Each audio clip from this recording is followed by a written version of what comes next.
And being Monday, we have the Queensland assistant coach with us from our Gold Coast studio, Mr. Cameron Smith. Good morning to you.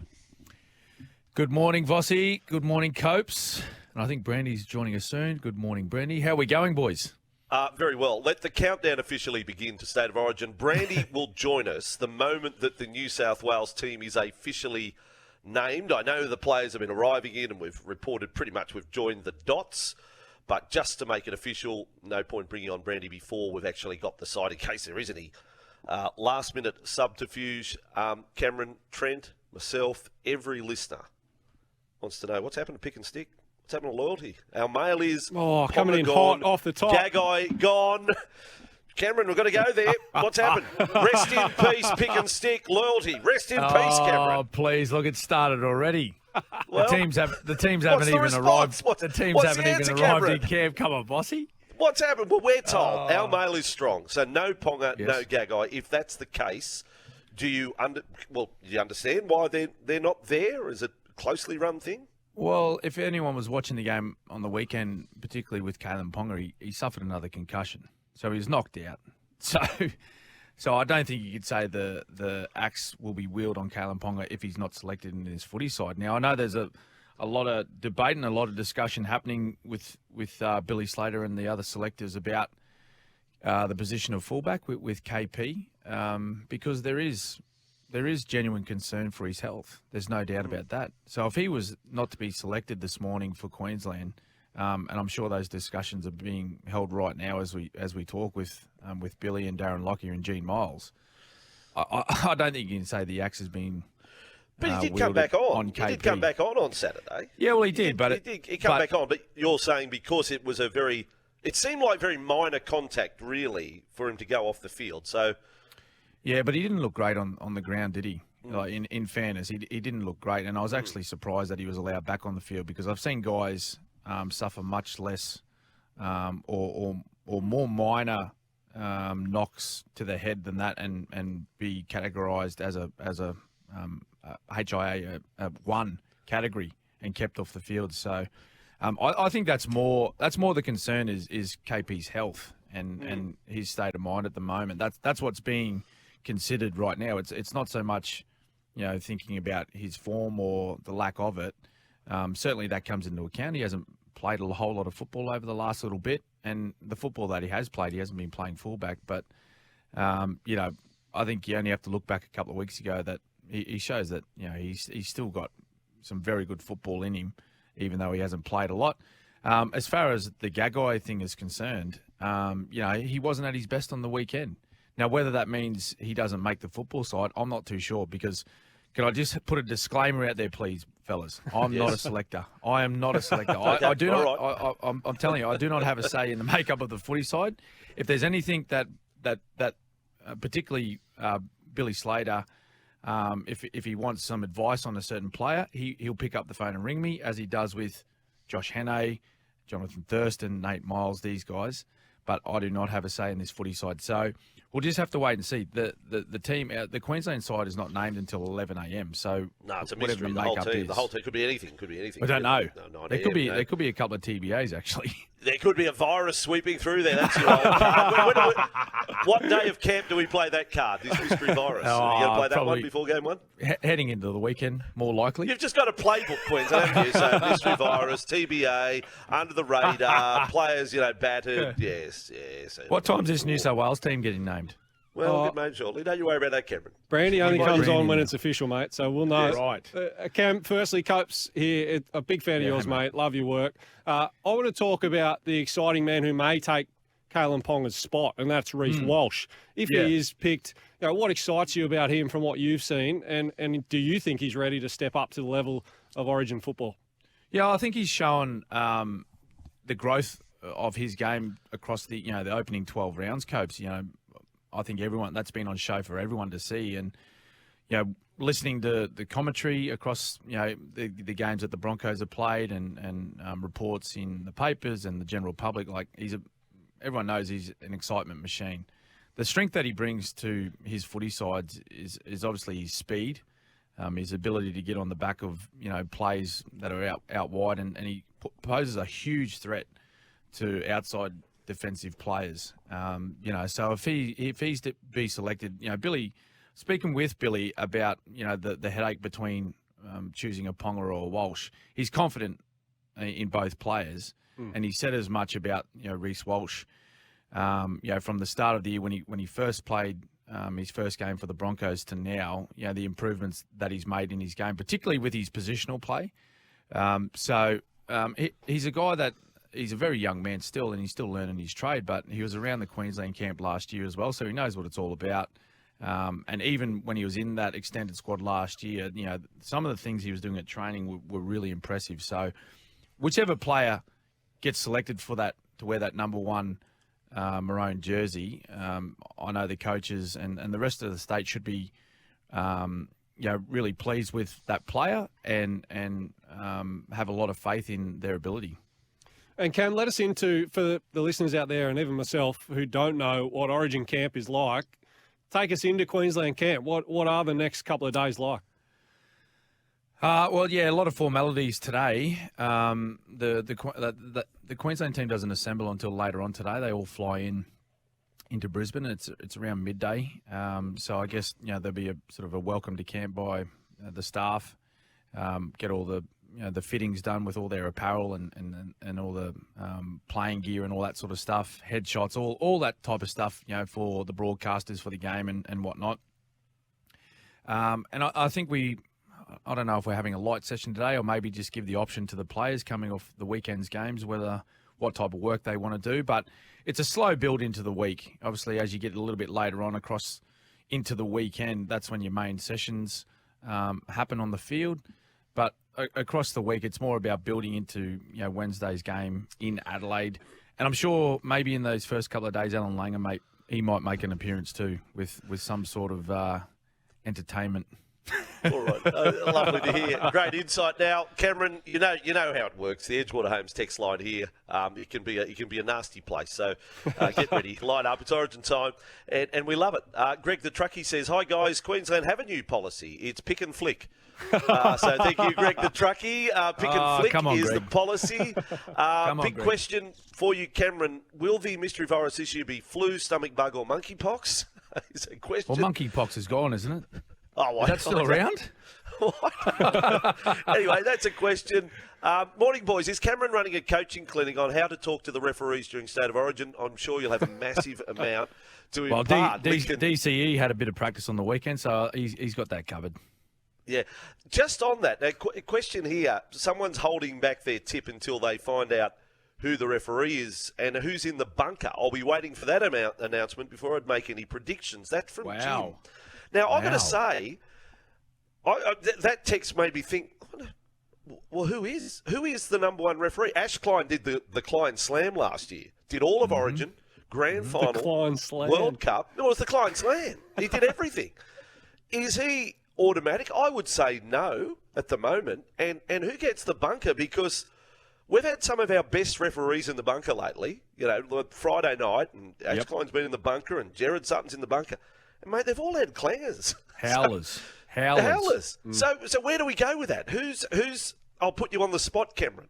Yes. Number one referee at the moment, and who'd be in the bunker if you want to try and make a judgment on that? Who do you go with? I'm not sure, to be honest. I think Ashley Klein will get the refereeing job.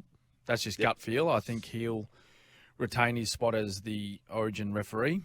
But who they put in the bunker... Yep. I'm not too sure because, I agree with you, Vossi. The last couple of weeks, we've had some real howlers, like proper howlers. Yeah. I reckon. We're also missing a lot of things. Like, how does it work? Yeah. Well, they're missing things, and then when they are ruling on things, they're getting them wrong. Like, it was only, what was it, last week? Last week, was it Adam G that overturned? Was it Adam G that overturned? Yes, Adam G. Yeah.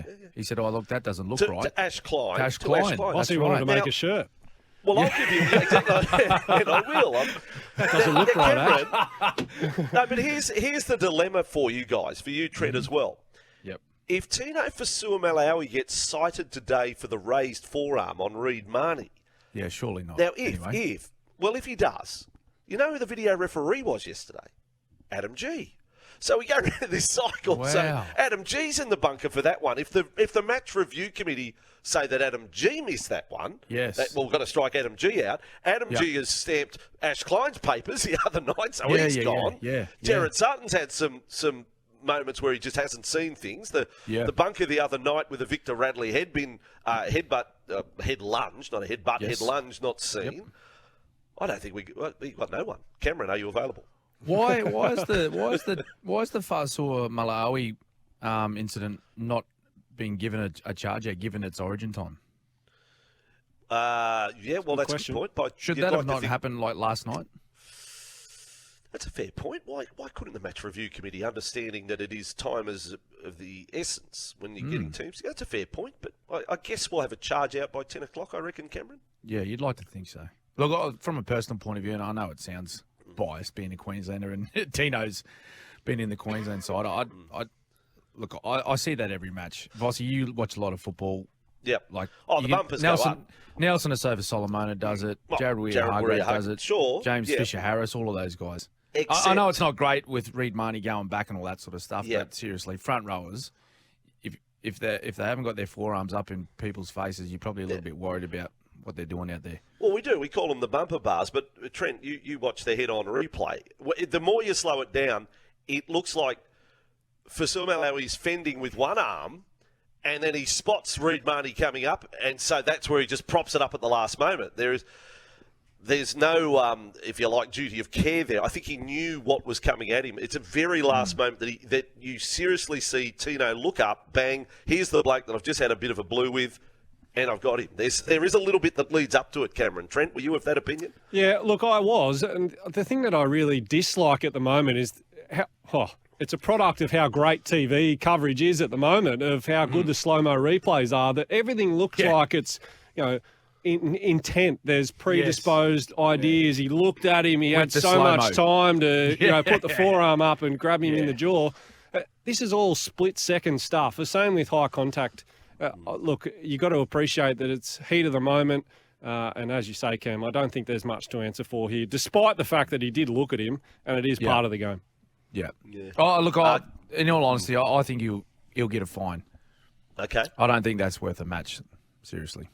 Well, Reid Marnie had to go off. The independent doctor, who is independent, said the head contact was enough to get him off the field. So Reid Marnie had to go off the field for 15 minutes. Now, without further ado, from his hotel room where there's fresh towels and slippers, all that could end up in the Alexander household somewhere down the track, Greg Alexander in New South Wales Blues camp. Brandy, welcome to the program. Vossi, great to be on. Those towels and slippers are already in my car.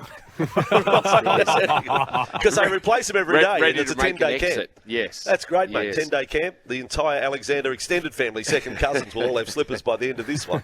Yes. All right. Yes, Instant reaction to the squad. And can I start at Jake Trbojevic? So how did that unfold? Jake Trbojevic was picked or was going to be picked. It's his call, is it?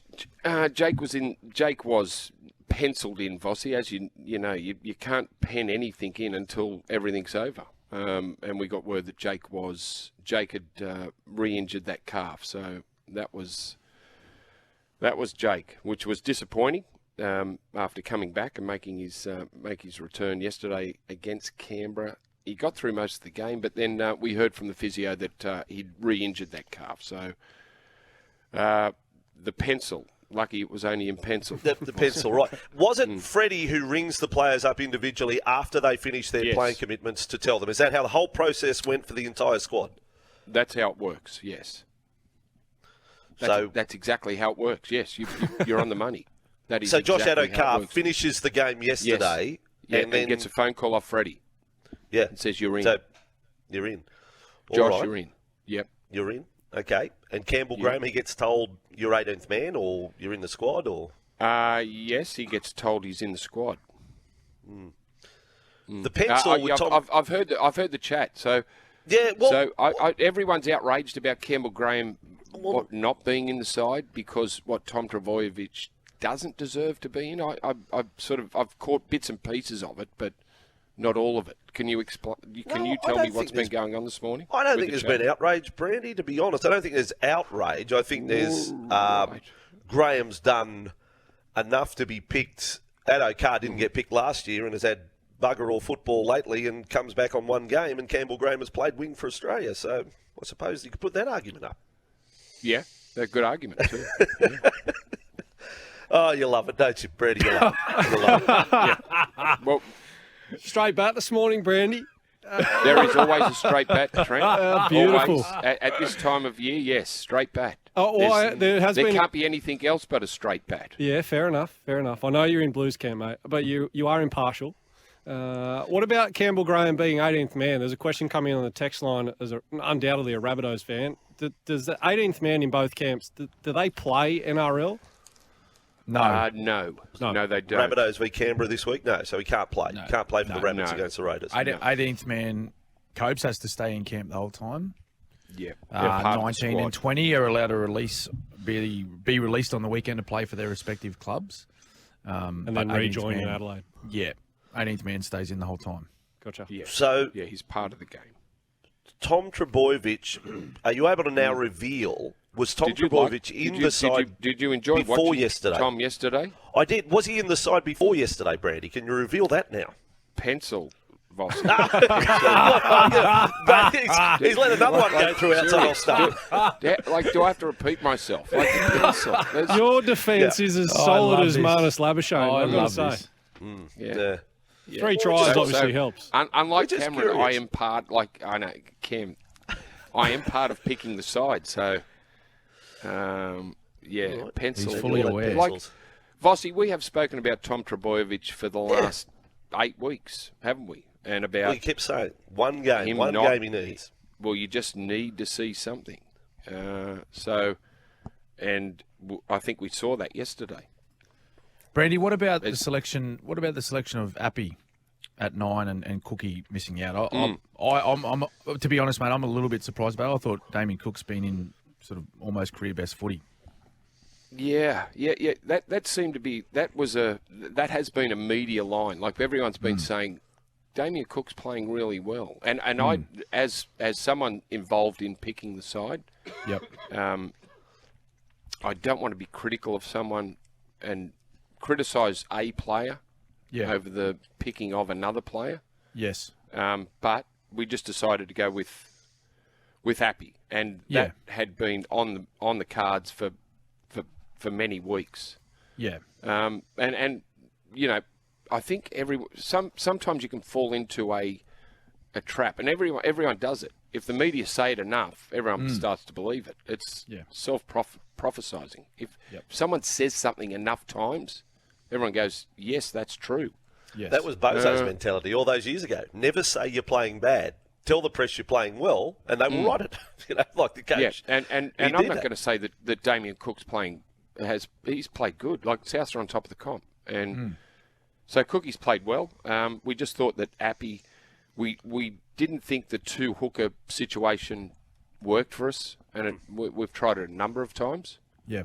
And we just thought we'd go with 1 hooker, and Appy gets the nod. Appy's ability out of dummy half to not just play off the back of a quick play the ball probably got him the nod. The fact that Appy can play off the back foot and Well, he's got the great got a little combination bit more too with guile Cleary and than- Luai and Isaiah Yeo as well, which I think would correct. go a long way. Well, that did play a part too, Cam. Yep. All right, boys, take a breather.